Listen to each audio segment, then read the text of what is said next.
লোকসভায় বক্তৃতা মোদির মহিলা সংরক্ষণ এবং লোকসভার আসন বিন্যাস নিয়ে লোকসভায় বক্তৃতা প্রধানমন্ত্রী নরেন্দ্র মোদির বক্তৃতা শুরুতেই তিনি কি বললেন সেই সরাসরি আমরা সেদিকে নজর রাখবো।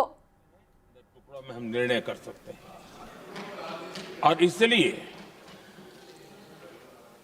निराधार रूप में जिसमें कोई सच्चाई नहीं, रत्ती भर सच्चाई नहीं है, सिर्फ राजनीतिक लाभ लेने के लिए जो बवंडर खड़ा किया जा रहा है, मैं आज बड़ी जिम्मेवारी के साथ इस सदन में इस पवित्र जगह से कहना चाहता हूं, चाहे दक्षिण हो, उत्तर हो, पूर्व हो, पश्चिम हो, छोटे राज्य हो, बड़े राज्य हो, मैं आज एक जिम्मेवारी से कहना चाहता हूं कि निर्णय प्रक्रिया किसी के साथ भी भेदभाव नहीं करेगी। ये निर्णय प्रक्रिया किसी के साथ अन्याय नहीं करेगी।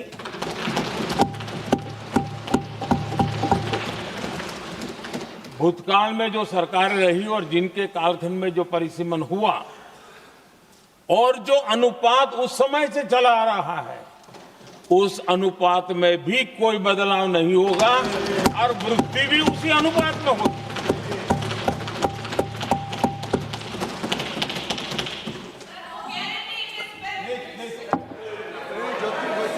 अगर गारंटी शब्द चाहिए तो मैं गारंटी शब्द उपयोग करता हूं। वादा की बात करते हो तो मैं वादा शब्द उपयोग करता हूं। अगर तमिल में कोई अच्छा शब्द हो तो वो भी मैं बोलने के लिए तैयार हूं, क्योंकि जब नियत साफ है तो फिर शब्दों का खेल करने की हमें जरूरत नहीं है जी।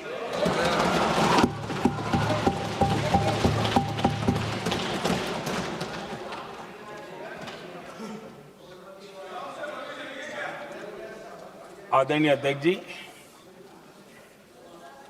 मैं आज सदन के सभी साथियों को यह भी कहना चाहता हूं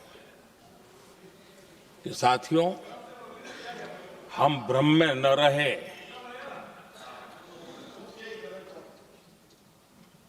हम उस अहंकार में न रहे, और मैं हम शब्द प्रयोग कर रहा हूं, मैं और तुम की बात नहीं कर रहा हूं। हम इस भ्रम में न रहे कि हम देश की नारी शक्ति को हम कुछ दे रहे हैं। जी नहीं, उसका हक है। और हमने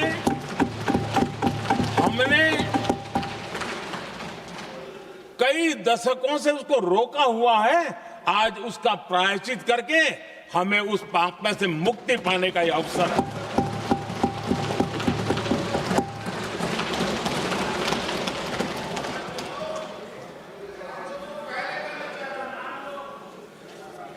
हम सब जानते हैं हर एक ने कैसे चालाकी की, हर बार चतुराई की। बिल्कुल हम तो इसके पक्ष में ही हैं, लेकिन हम इसके साथ ही हैं, लेकिन हर बार कोई न कोई टेक्निकल पूंछ लगा दी इसको और इसको रोका गया। हर बार ऐसी चीजें लाई गई है।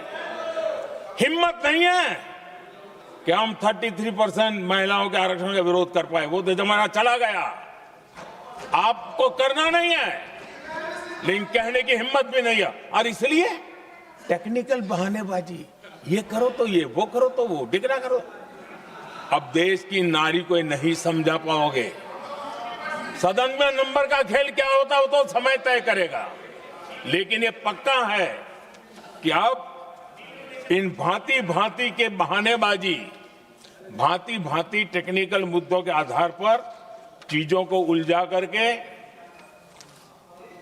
3 दशक तक इसको अड़ंगे डाले, हमने फंसा के रखा। आपने जो अचीव करना था कर लिया, अब छोड़ दो ना भाई। 3 दशक कम पड़ते हैं क्या रोकने में? 3 दशक तक आपने रोका, फिर भी कुछ कर नहीं पाए, तो अब तो करो।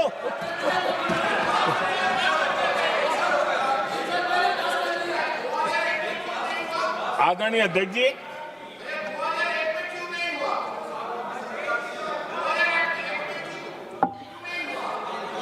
यहां कुछ लोगों को लगता है,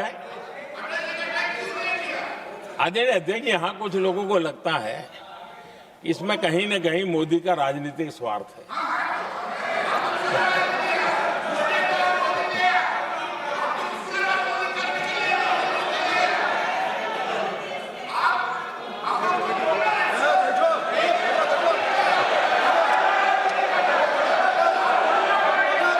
अरे भाई, इनको बोलने दीजिए, वहां पर बेचारे को मुंह पे ताला लगा हुआ है, बहुत बगल में कोई बोलने नहीं देता उसको।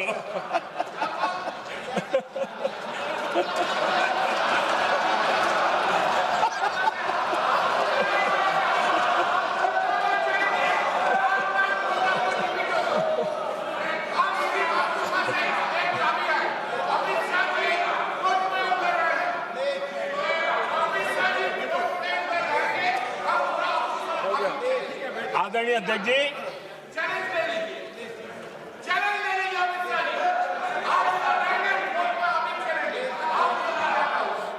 आदरणीय अध्यक्ष जी,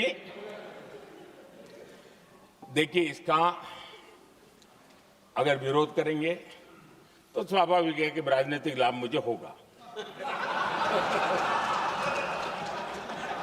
लेकिन साथ चलेंगे तो किसी को भी नहीं होगा, ये लिख के रखो, किसी को नहीं रहेगा, क्योंकि एक फिर अलग पहलू हो जाता है, फिर किसी को फायदा नहीं होता। और इसलिए हमें क्रेडिट नहीं चाहिए। जैसे ये पारित हो जाए, मैं कल एडवर्टाइजमेंट दे करके सबका धन्यवाद करने के लिए तैयार हूं, सबकी फोटो छपवाने के लिए तैयार हूं। क्रेडिट आप ले लो, चलो। क्रेडिट की चिंता है क्या है जी, ले लो ना क्रेडिट। आपको जिसकी फोटो छपवानी है सरकारी खर्चे से हम करवा देंगे।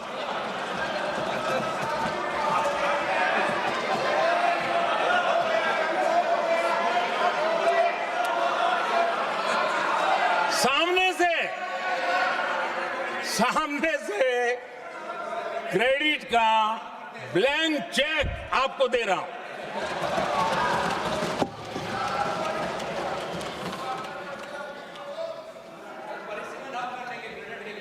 आदरणीय अध्यक्ष जी, हमारी संसदीय लोकतंत्र में महिलाओं की भागीदारी ये सिर्फ आंकड़ों का खेल या एक लोकतांत्रिक व्यवस्था में सुधार इतना सीमित नहीं है। लोकतंत्र की जननी के रूप में, मदर ऑफ डेमोक्रेसी के रूप में ये निर्णय भारत का कमिटमेंट है, ये सांस्कृतिक कमिटमेंट है।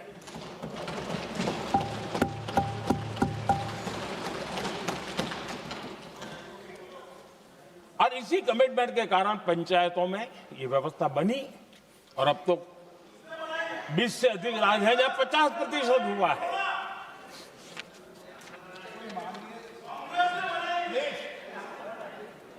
और हमने अनुभव किया है, मुझे लंबे अरसे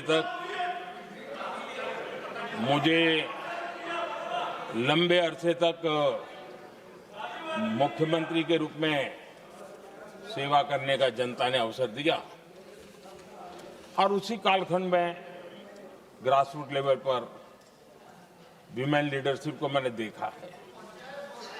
मेरा अनुभव है कि संवेदनशीलता के साथ समस्याओं के समाधान में उनका कमिटमेंट बहुत ही परिणामकारी रहते थे, विकास की यात्रा को गति देने में रहते थे। और उस अनुभव के आधार पर मैं कहता हूं कि इस सदन में उनकी आवाज नई शक्ति बनेगी, नई सोच जुड़ेगी, देश की दिशा में एक संवेदनशीलता जुड़ेगी। तथ्य और तर्क के आधारों पर अनुभव जब जुड़ता है तब मैं समझता हूं उसका सामर्थ्य अनेक गुना बढ़ जाता है और सदन कितना समृद्ध हो।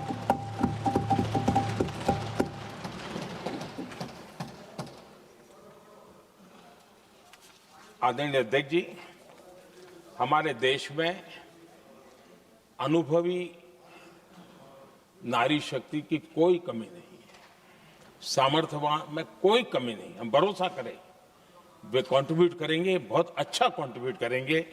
और आज भी जितनी हमारी बहनें यहाँ हैं, जब भी उनको अवसर मिला है उन्होंने बहुत अच्छे ढंग से अपनी बात बताई है, सदन को समृद्ध किया है।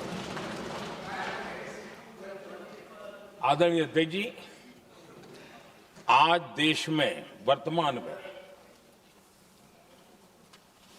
देश में 650 से ज्यादा पंचायतें, डिस्ट्रिक्ट पंचायत,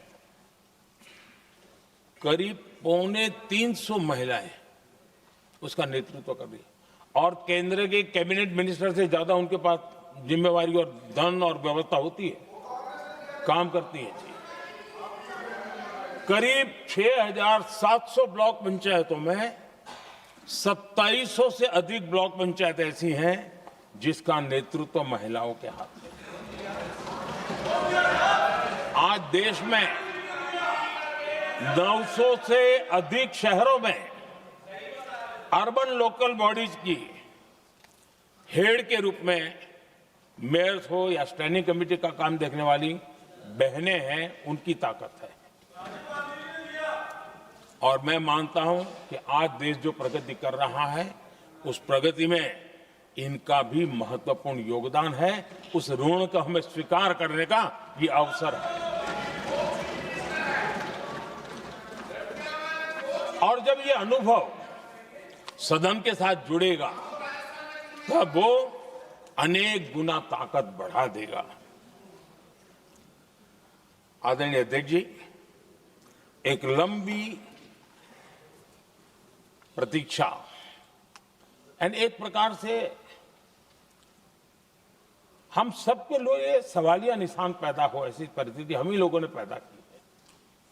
ये अवसर है कि हम पुरानी जो कुछ भी मर्यादाएं रही होगी, मुश्किलें रही होगी, उसे बाहर निकले, हिम्मत के साथ हम आगे बढ़े और नारी शक्ति का राष्ट्र के विकास में उनकी सहभागिता को हम सुनिश्चित करें। और मैं पक्का मानता हूं कि अगर आज हम मिलकर के निर्णय करते हैं, और मैं तो आग्रह करूंगा कि हमें सर्वसम्मति से इसको आगे बढ़ाना चाहिए। और जब सर्वसम्मति से बढ़ता है तो ट्रेजरी बेंच पर एक दबाव रहता है जी, उनको भी लगता है भाई सबका इसमें हक है, हर एक की बात मान के चलो, कोई नुकसान नहीं है। सामूहिक शक्ति से तो अनेक परिणाम हमें अच्छे मिलते हैं। आदरणीय अध्यक्ष जी, मैं ज्यादा समय न लेते हुए इतना ही कहूंगा कि इसको राजनीति के तराजू से न तोलें। हम जब भी कुछ निर्णय करने जा रहे हैं तो देश के इतने बड़े देश का आधा जिम्मा जो उठा रहे हैं उनका भी कोई हक बनता है यहां आने का, हमें रोकना नहीं चाहिए। और दूसरा, संख्या के संबंध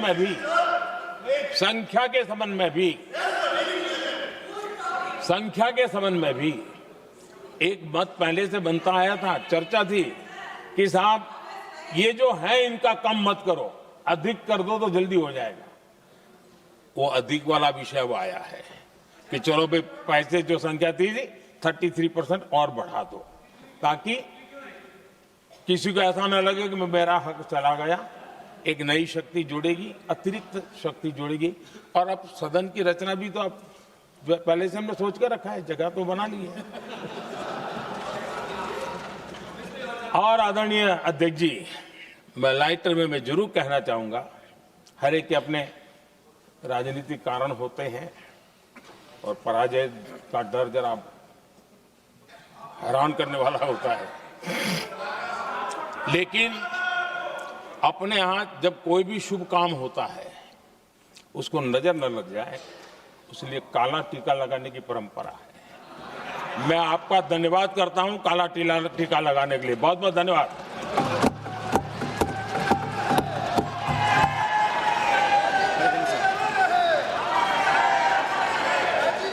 श्री अरविंद सावंत,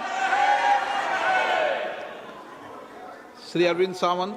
बापरे।